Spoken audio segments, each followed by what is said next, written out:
ঘটনায় এই পর্যন্ত মোট 8 জনকে গ্রেফতার করেছে আইন শৃঙ্খলা বাহিনী।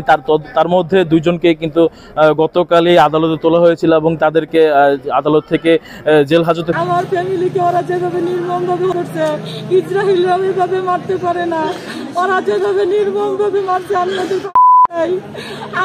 আমি পৃথিবীর সবার কাছে বিচার চাই। আমি প্রত্যেকটা আইনজীবীর কাছে বিচার চাই, আমি আদালতের কাছে বিচার চাই।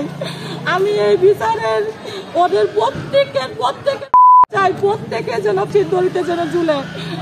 আমি কালকে আমাকে এই কোর্টের মধ্যে আমাকে নাজিমুদ্দিন বাবুল বলে আমাকে নাকি জীবনের যেই দিন পাবে, আমাকে নাকি বাংলাদেশের যেই প্রান্তে পাবে আমার নাকি কুবায় কুবায় টুকরা টুকরা করবে।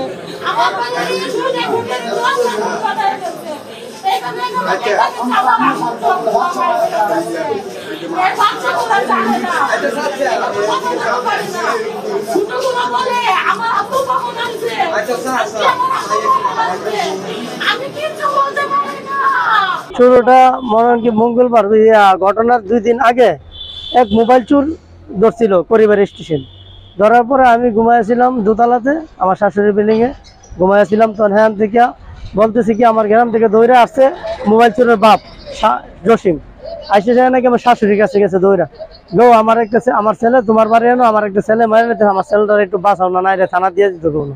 তখন করছি কি আমার শাশুড়ি বলতেছে না আমি যাবো না রে, আমি তা কোনো ঝামেলাত নাই, আমি ঝামেলার মধ্যে নাই, আমি অসুস্থ। এরপর করছি কি আমার শাশুড়ি নিয়ে গেছে কথাবার্তি কইয়া, নিয়ে যাওয়ার পরে আমিও গেছি, যাই সেটা বলছি। আমার শাশুড়ি বলছে এই ছেলেটা সকাল থেকে মারতাছ, তোরা মোবাইল পাইছি, তুই কম মোবাইল পাইছি। আমি কি কম মোবাইল পাইলে ছেলেটা ছাইরা দে, আর নাইলে থানায় দিয়ে দে, নাইলে চেয়ারম্যান অফিসে নিয়ে যা। এরপর এই কথার মধ্যে তরাতির পরে বলতেছে বাথরুম বলতেছে তোর কিতা তুই কিতা তুই আইসুত কেন? আরে আমার তো হায়দ্রাবাদ মেয়ে বিয়ে দিছি, হায়দ্রাবাদে আমার কাছে লোকজন আইসে, আমার তো আত্মীয় কেন বিয়া দিছে, তো আমার কাছে দৌড়ে আইসে, তোরা এটা সমাধান করে সাইরা দে।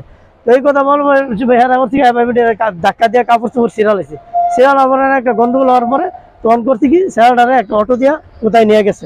নিয়ে যাওয়ার পরে ছেলের বাবা যাইছিল একটা অভিযোগ করছে থানায়, তো না ইচ্ছার তদন্ত চাইছিল, তদন্ত করে গেছে। যাওয়ার পরে আর বলছি কি ছেলেটারে কোথায় রাখছেন আপনারা বাড়ি করে দিয়ে দেন। তো দিয়ে দেওয়ার পরে বলছি কি আচ্ছা ঠিক আছে এটা দেখা যাক, না ইচ্ছারা চলে গেছে তদন্তরা। এরপরের দিন নাকি এরা মিটিং করছে, মিটিং করার পরে নাকি বলছে সবার এই মামলার 6 জন আসামিকে গ্রেপ্তার করে বিজ্ঞ আদালতে সুপর্দ করা হয়েছে।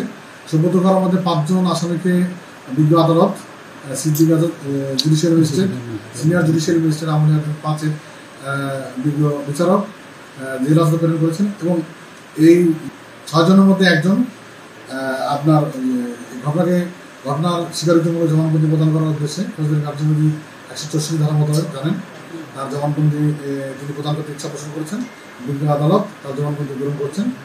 আর এই নিয়ে এই ঘটনাকে কেন্দ্র করে মোট 8 জন আসামিকে গ্রেপ্তার করে তদন্তকারী অফিসার আদালতে সুপর্দ করে তাদের জেল হাজতে প্রেরণ করা হয়।